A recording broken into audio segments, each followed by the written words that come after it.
ہمیشہ انصاف اور قانون کے ترازو میں توازن رکھیں، ورنہ قدرت کی پکڑ سے بچ نہیں پاؤ گے۔ حضرت صالح کی اونٹنی کے قاتل صرف 4 لوگ تھے، مگر غرق پوری قوم ہو گئی۔ باقیوں یعنی قوم کا جرم صرف خاموش رہنا تھا۔ اللہ پاک پاکستان کے حکمرانوں، فیصلہ سازوں، سیاستدانوں، بیوروکریسی کو ہدایت دے۔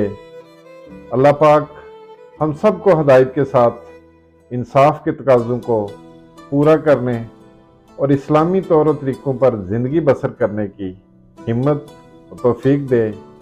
یا اللہ پاک آئین پاکستان اور محب وطن پاکستانی لیڈروں اور رہنماؤں کی حفاظت فرما۔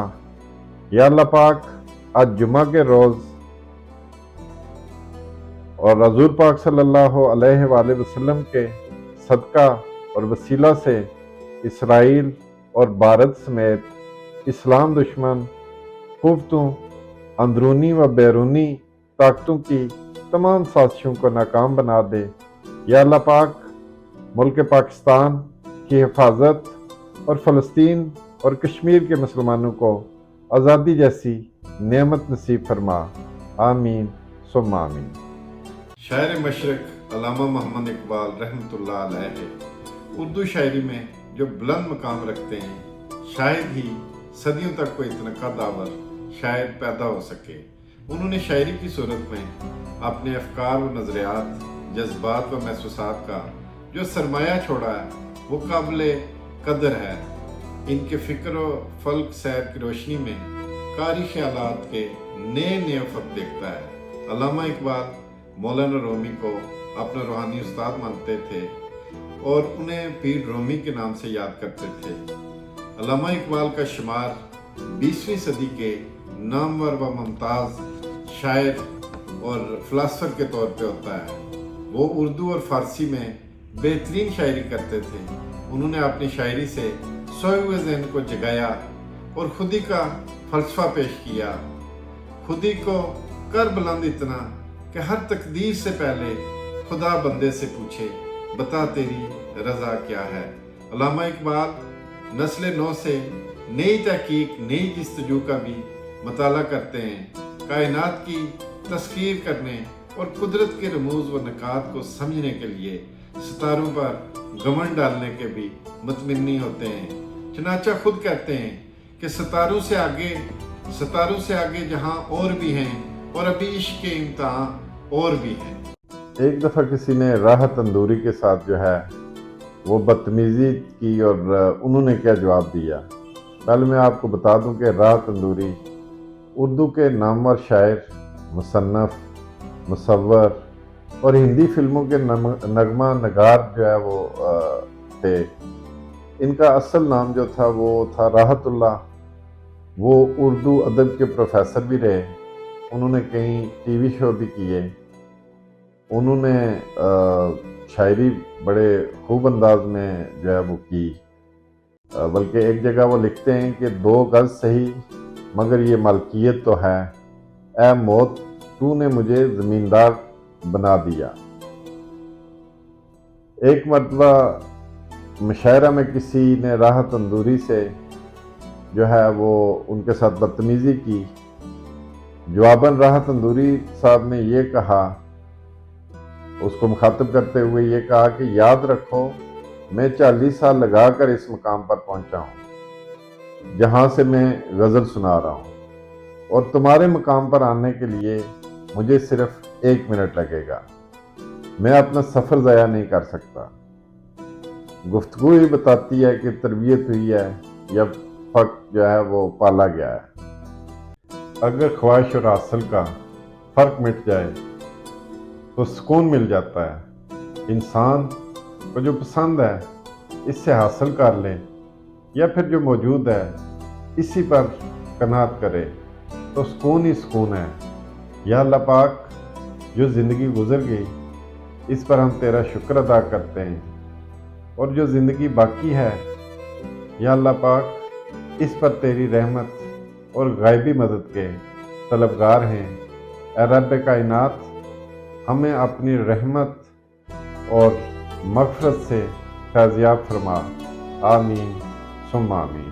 دولت، عزت، شہرت اور محبت، ان کا انجام ایک ہی ہے، اور اگر آپ غور کریں تو ان کا آخری لفظ بھی ایک جیسا ہے۔ جب یہ مل جائیں تو اکثر لوگوں کے پاؤں زمین پر نہیں ٹکتے، اور جب یہ چھن جائیں تو زمین پیر تلے نہیں ٹکتی۔ ایک کہاوت ہے کہ جس شخص کو دولت اور شہرت کی ہوس اندھا کر دے، جس شخص کو دولت اور شہرت کی ہوس اندھا کر دے، وہ دشمنی کی ابتدا دوستوں سے کرتا ہے۔ اللہ پاک ہماری عزت، شہرت، اولاد، دولت اور دوستیوں میں برکت ڈالے۔ اللہ پاک سے دعا ہے کہ یا اللہ پاک ہمیں اپنے پیارے حبیب نبی آخر زمان حضرت محمد مصطفیٰ صلی اللہ علیہ وآلہ وسلم کی دی ہوئی تعلیمات پر مکمل عمل پیرا ہونے کی توفیق اور ہمت نصیب فرما، آمین ثم آمین۔ آج کے اس نفسا نفسی اور مطلب پرست دور میں لوگ اگر آپ کی تعریف بھی کرنے لگیں تو کبھی سچ نہ سمجھ لینا، بلکہ غور کرنا، کیونکہ اکثر تعریفوں کے پل کے نیچے مطلب کے دریا بہتے ہیں۔ یہ بات ہمیشہ یاد رکھیں کہ لوگ پیار کے لیے ہوتے ہیں اور چیزیں استعمال کے لیے۔ بات تب بگڑتی ہے جب چیزوں سے پیار کیا جائے اور لوگوں کو استعمال کیا جائے۔ اللہ پاک ہمیں اور ہمارے پیاروں کو اطاعت و اتفاق کی دولت سے مالا مال کرے اور ہمیں صراط مستقیم پہ چلنے کی ہمت اور توفیق عطا فرمائے، آمین ثم آمین۔ اگر آپ اپنی زندگی کو خوشگوار بنانا چاہتے ہیں تو عیب جوئی اور نکتہ چینی سے دور رہیں۔ وہ بلندی کس کام کی جس پر انسان چڑھے اور انسانیت گر جائے۔ ہمیشہ خود بھی خوش رہیں اور دوسروں کی خوشیوں کا سبب بنیں۔ اناؤں، نفرتوں، خود غرضیوں کے ٹھہرے پانی میں محبت گھولنے والے بڑے درویش ہوتے ہیں۔ اللہ پاک ہمیں عیب جوئی، نکتہ چینی، نفرتوں اور خود غرضیوں سے بچائے اور دوسروں کی خوشیوں میں اپنی خوشیاں ڈھونڈنے کی توفیق و ہمت نصیب فرمائے، آمین ثم آمین۔ مخلص وہ نہیں جو منہ پر آپ کا ہو، منہ پہ آپ کی تعریف کرے اور تعریفوں کے پل باندھ دے، بلکہ مخلص وہ ہے جو آپ کی پیٹھ پیچھے آپ کے اچھے کاموں کی تعریف کرے۔ اللہ پاک ہمیں ایک دوسرے سے مخلص رہنے کی توفیق اور ہمت دے اور پیٹھ پیچھے ایک دوسرے کی برائیوں سے بچائے۔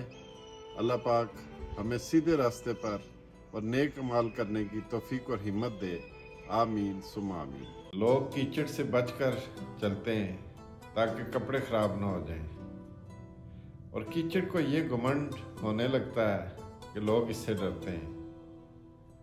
اسی طرح اقتدار کے ایوانوں میں بھی، ہماری سوسائٹی میں بھی اور ہمارے ارد گرد بھی کچھ انسان اسی غرور میں رہتے ہیں۔ لوگوں کے دلوں میں اپنا مقام اس طرح بنا لیں کہ جب آپ فوت ہو جائیں، دنیا سے رخصت ہو جائیں، تو لوگ آپ کے لیے دعائے مغفرت کریں، اور جب تک آپ زندہ رہیں تو لوگ آپ سے ملنے کی آرزو کریں۔ اللہ پاک ہمیں غرور اور تکبر سے بچنے کی ہمت اور توفیق عطا فرمائے، آمین ثم آمین۔